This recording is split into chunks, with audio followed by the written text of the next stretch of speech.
Geralt of Rivia, Master Witcher. I was not mistaken. You arrived and trouble followed soon after. Step aside. Got a matter for the Duchess. At last, Witcher. We've been on tenterhooks. Did you catch Milton's killer?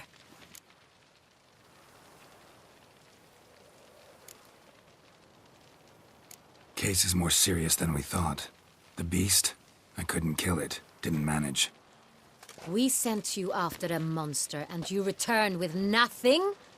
We are very disappointed. Situation's not quite that simple. Beast's a powerful vampire. Ha! Is this a problem? Is it too much for a Witcher? A monster slayer? But everyone knows how to end a vampire. Draw him by trick into sunlight. Or arm yourself with ample garlic and drive a stake through its heart.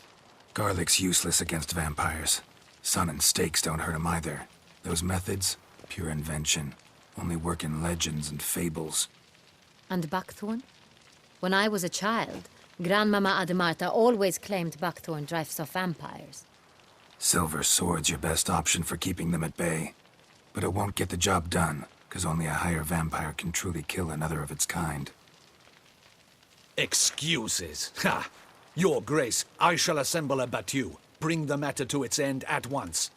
The Witcher need but tell us where to find this monster.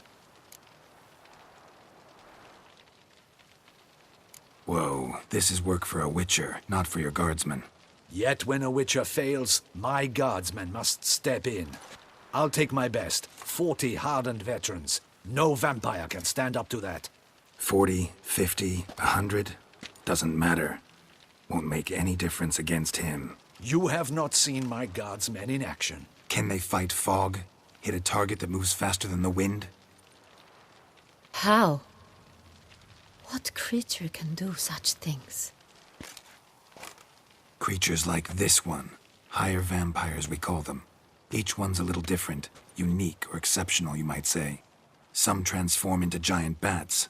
Others communicate with animals, command them. Yet all are still brainless beasts. Dead wrong. Thinking of lesser vampires. Alps, Ekamaras, Catacans, for instance. They're ruled by instinct, sure. Attack anything that smells of blood. Higher vampires? They think. They employ reason. Monsters driven by reason. A curious contention. What, then, do you intend to do?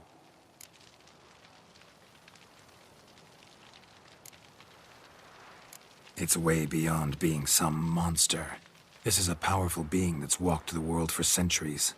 Tja, impossible. If so great is their power, why have they not killed or enslaved us all? Don't usually meddle in our matters.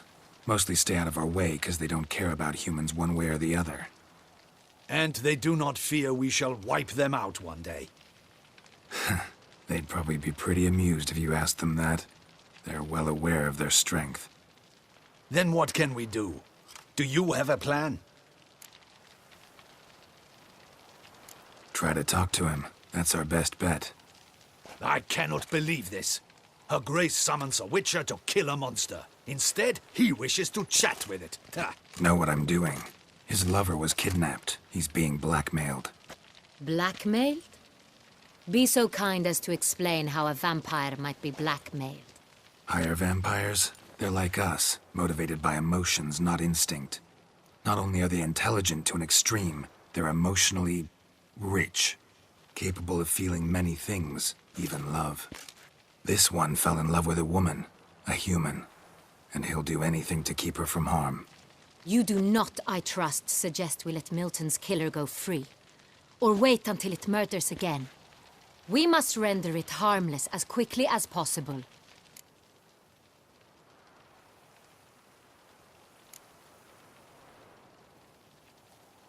Which is why that's my aim now, to prevent further attacks. Vampires only half the problem. Blackmailers at fault chiefly. Kidnap the woman to control the vampire. And what do you propose to do? I'll find the blackmailer, free the vampire's lover. You were to destroy him, not help him. No one else should die. That's most important. Soon as the woman's safe, he'll have no more reason to kill. I admit to being swayed, Witcher. You may be right. Do you know anything about the blackmailer? Got one lead. A few scraps of paper.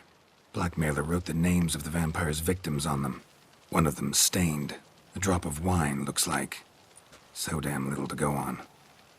You've no idea how wrong you are, my dear. Send for the ducal sommelier. Hop, hop! In Tucson, wine is sacred. Here there is no such thing as a drop of wine, or stains therefrom. They are stains from a drop of Estest, Ervelus, Fiorano. Your Grace wished to see me? Witcher, show him the paper scrap. Benoit, can you determine which wine made this stain?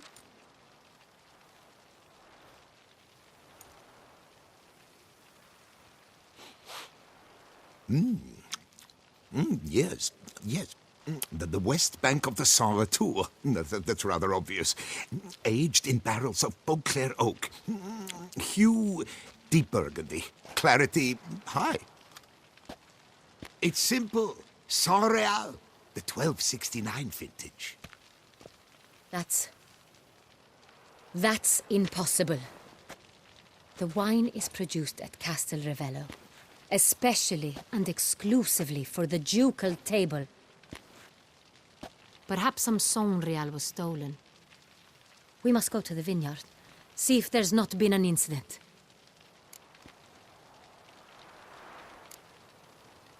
Saint Real.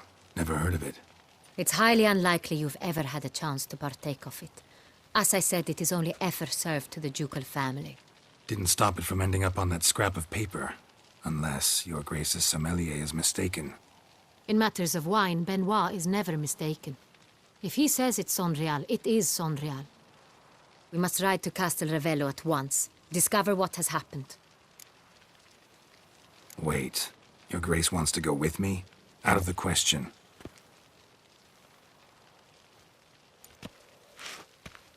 I hope you do not suppose we will sit on our ducal hiney and do nothing while our duchy is in grave danger. Your Grace, what you propose is far too dangerous. The Witcher should go alone.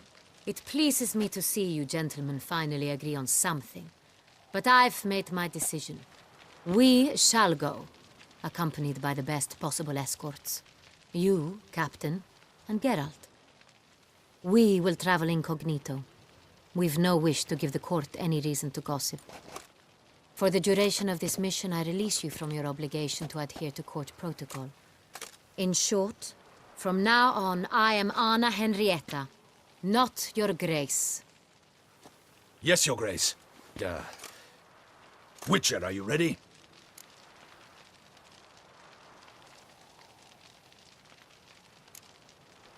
Need more time.